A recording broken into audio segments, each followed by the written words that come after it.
Bueno, justamente para conversar de este y otros temas tenemos el contacto con el presidente del Colegio de Profesores, Carlos Díaz. ¿Qué tal? ¿Cómo está? Buenas tardes. ¿Cómo está, Viviana? Un gusto de saludarla. Bueno, quisiéramos conocer su opinión porque en el día de hoy se hace este planteamiento por parte del Ministerio de Educación de decir que, bueno, vamos a ver efectivamente qué es lo que ocurre desde el punto de vista de los datos del COVID, pero hay un esfuerzo, por ejemplo, en mayores recursos, en darle una idoneidad, podríamos decir, a los colegios para poder volver a las clases presenciales. ¿Cuál es la opinión del Colegio de Profesores en torno al tema? Bueno, nosotros se lo manifestamos al ministro el día viernes, nos reunimos con él y expresamos nuestra preocupación por varios temas. Uno de ellos era precisamente el hecho de que no había claridad ni teníamos certeza de dónde iban a salir los recursos para implementar una serie de elementos que él señalaba y desde hacía ya bastante tiempo que iban a estar en los liceos y escuelas de Chile. También le señalamos con mucha claridad ese día que efectivamente en muchas de nuestras escuelas ni siquiera hay dinero para comprar cloro para los baños, esa es la realidad. Por tanto, era como extraño que aparecieran tantos insumos y tantos elementos que iban a estar presentes sin tener claridad de dónde iban a salir esos recursos. Hoy día el ministro ha señalado, pero en primer término creo que es bueno señalar que aquí estamos hablando del 51% de las comunas, por lo que se ha dicho, que tendrían, digamos, acceso a estos recursos. Todavía nos parece, por supuesto, insuficiente, pero ese es uno de los elementos, no es el único, no es el que pudiéramos señalar resuelve la problemática, porque claramente el problema central tiene que ver con la pandemia, con las cifras y con la realidad que hoy día tenemos a nivel del país. Pero lo de hoy era un anuncio precisamente tomando, me imagino, en cuenta también ese punto que ustedes planteaban de poner mayor disponibilidad de recursos. Se hablaba de lavamanos, de obviamente poder tener salas idóneas para respetar ahí las distancias. ¿Eso les garantiza por lo menos la disposición a que se cumpla con estas medidas al momento de evaluar si se puede regresar o no a las clases, o a su parecer es insuficiente?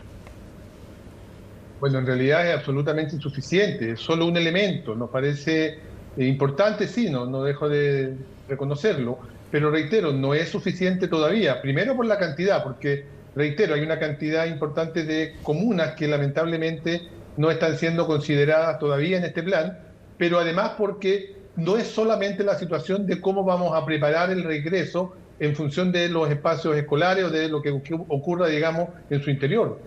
Lo hemos dicho también con mucha claridad y se lo manifestamos al ministro el día viernes. Aquí con lo que corresponde es que existe una pandemia controlada. Y lo que nos preocupa mucho es esta incoherencia que observamos entre el ministro de Educación y el ministro de Salud. Por un lado, el ministro de Salud todos los días nos llama a cuidarnos, a preocuparnos, a no salir, a tener mucho cuidado, porque obviamente los niveles de contagio que hay son muy grandes. Y por otro, el ministro de Educación que llama a retornar a clases porque al parecer estaría todo normal. Hoy día hemos visto, sí, creo que también es importante señalarlo, que ha habido una variación en el discurso del ministro y ha dicho que cuando las condiciones lo permitan. Y en esa lógica, por supuesto que nosotros lo que hemos dicho siempre, cuando las condiciones lo permitan. Si seguimos con los índices que tenemos hoy día, si se da lo que ha venido señalando el Colegio Médico, respecto de que lamentablemente el pic de toda esta situación, de esta segunda ola, estará a fines del mes de febrero, inicios de marzo, claramente no están las condiciones para volver a clases presenciales en esas condiciones. Ahora, para el Colegio de Profesores, ¿cuál es esa idoneidad? En un momento, por ejemplo, que haya gran parte de la población vacunada, que hayan cifras que demuestren una baja circulación del virus, porque en los últimos meses hubo colegios que empezaron a regresar, al menos un par de días, porque también acá hay una problemática que tiene que ver con cómo se exacerban ciertas brechas, cómo no todos los niños tienen la disponibilidad de los computadores para las clases virtuales. También sabemos que el profesorado ha estado súper expuesto a tener que adaptar su modalidad a un sistema distinto, y otras problemáticas asociadas, por ejemplo, mujeres que no pueden volver a sus trabajos porque no tienen precisamente a dónde dejar sus hijos. Entonces ahí me gustaría saber si cuáles son los mínimos para el Colegio de Profesores, dónde se debe establecer ese lineamiento de decir estas sí son condiciones para volver y estas no. Bueno, nosotros hemos señalado tres elementos esenciales, Viviana, que deben darse y que lamentablemente hoy día no los encontramos ni los vemos, digamos, en la realidad nacional. En primer lugar, hemos hablado de pandemia controlada. Pandemia controlada no significa que no exista pandemia, no significa que estén todas y todos ya vacunados, sino que estamos hablando de niveles de contagio que claramente sean controlados por la autoridad. A nivel de la OMS y también de Europa, estamos hablando de niveles de contagio que vayan del orden de los 20 contagios por millón, no como estamos hoy día en que tenemos más de 100 contagios por millón. Entonces, un primer elemento muy importante tiene que ver con tener una pandemia que está siendo controlada, obviamente, como corresponde. En segundo lugar, hemos planteado también la necesidad de avanzar efectivamente hacia un proyecto que tiene que ver con el transporte y que un plan de transporte claro, coherente, que dé a conocer de qué forma se va a transportar a esta cantidad importante de estudiantes, de padres, apoderados, trabajadores de la educación, profesores que van a tener que transportarse necesariamente y que indudablemente van a afectar todo lo que significa hoy día el transporte que ya está bastante colapsado en nuestro país. Basta mirar solamente el metro. Pero creemos que también debe de haber una política clara y un plan de transporte que hasta el día de hoy tampoco hemos visto.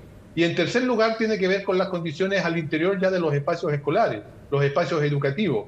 Es decir, cuáles van a ser efectivamente las formas que se van a dar, y por eso que hemos dicho con mucha claridad que se requiere hoy día la posibilidad de poder generar espacios de diálogo con los padres, con los apoderados, con las comunidades educativas, para poder explicar efectivamente cuál es la idea, cuál es la propuesta que tiene el Ministerio respecto de cómo se va a llevar a cabo el proceso educativo al interior de los espacios escolares a partir, ¿cierto?, de la presencialidad. Y ese tema también nos parece que no se ha lamentablemente desarrollado en forma concreta. Creemos que una mesa de trabajo con todos los elementos, con todos los integrantes que correspondan, que están ligados a las, reitero, unidades escolares, es hoy día una necesidad fundamental, porque no vamos a convencer a los padres, a los apoderados, y ellos no van a enviar a los niños a la escuela mientras no tengan certezas que tampoco tenemos nosotros hoy día como profesoras y profesores en Chile. Respecto al tema de la vacunación, se ha hablado de que efectivamente dentro de aquellos grupos, sobre todo por el tipo de labores que realizan, que se les debiese dar prioridad, debiesen incluirse los profesores. Eso se ha conversado, porque además también usted viene asumiendo en el cargo, entonces es importante ver cómo se va a hacer ese trabajo, cuán avanzado está esa posibilidad en concreto, pensando en este rol fundamental de lo que hemos estado hablando también durante esta entrevista. Sí, indudablemente que a nosotros nos parece que la vacuna, en la medida que dé las garantías científicas, por supuesto, creemos que es un elemento que indudablemente va a ayudar, y nos parece necesario e importante que las profesoras y profesores voluntariamente, se lo dijimos al ministro el día viernes, voluntariamente puedan también tener acceso a esta vacuna, porque indudablemente que es una protección para los profesores, pero reiteramos, la preocupación nuestra está centrada en las comunidades educativas. No solamente en nosotros, está preocupada en nuestros niños y jóvenes que viven con adultos en sus casas, que viven con padres, madres, abuelos que tienen problemas de base, en los asistentes de la educación. Entonces, no es solamente que se nos vacune y digamos el tema está resuelto. No obstante ello, sí creemos que es importante la vacuna para todo el personal que trabaja en las escuelas y liceos de Chile. Le agradecemos el tiempo de poder conversar y también conocer ahí los puntos y opiniones del Colegio de Profesores respecto al regreso o no a las clases durante el mes de marzo. Muchísimas gracias. Viviana, solamente una cosa bien breve que además señalar, que me parece importante destacar. Nosotros hemos señalado desde un inicio, y así lo planteó incluso el Consejo Asesor, respecto de que el tramo para volver a clases era cuando estuviéramos en tramo 4. Sin embargo, extrañamente, de un momento para otro se cambió a que debiéramos de estar en el tramo 2. Nosotros sostenemos y seguimos insistiendo que tramo 4 o 5 pudieran estar las condiciones y no indudablemente el tramo 2. El plan paso a paso, dice usted. Exactamente, por supuesto que también eso nos preocupa, este cambio, digamos, tan radical que hubo de un tramo a otro sin tener mucha claridad científica ni certeza, digamos, de por qué se produjo. Así que también lo hemos planteado, lo hemos señalado al ministro como una preocupación. Sí, para precisar eso, porque eso fue entre las modificaciones, pero se hizo alusión a los jardines infantiles. ¿Esto es extensivo a los colegios también? El que puedan abrir a partir de, si no me equivoco, es la etapa 3 de transición. Claro, es decir, inicialmente se habló de la etapa 4, tramo etapa 4. Posteriormente se cambió a etapa 2 y de hecho cuando en noviembre la región metropolitana estuvo en etapa 2 prácticamente toda, igual se permitió la apertura de colegios, que fueron muy pocos en realidad los que abrieron de todas formas, y dentro de esos muy pocos estudiantes que asistieron. Pero no obstante ello, sigue vigente esta lógica de estar en etapa 2, que indudablemente a nosotros nos parece que no corresponde. Creemos que debiéramos de estar, de hecho la postura nuestra como colegio es que debiéramos de estar en etapa 5. El Consejo Asesor en su momento habló de etapa 4. Pudiéramos discutir y ver esa situación, pero claramente etapa 2 no reúne las condiciones, creemos, para que podamos estar tranquilos con el retorno a clases presenciales. Usted dice entonces desde apertura inicial, etapa 4. Perfecto. Muchísimas gracias por también puntualizar en ese aspecto. Que esté muy bien. Ok, pues un gusto, Viviana.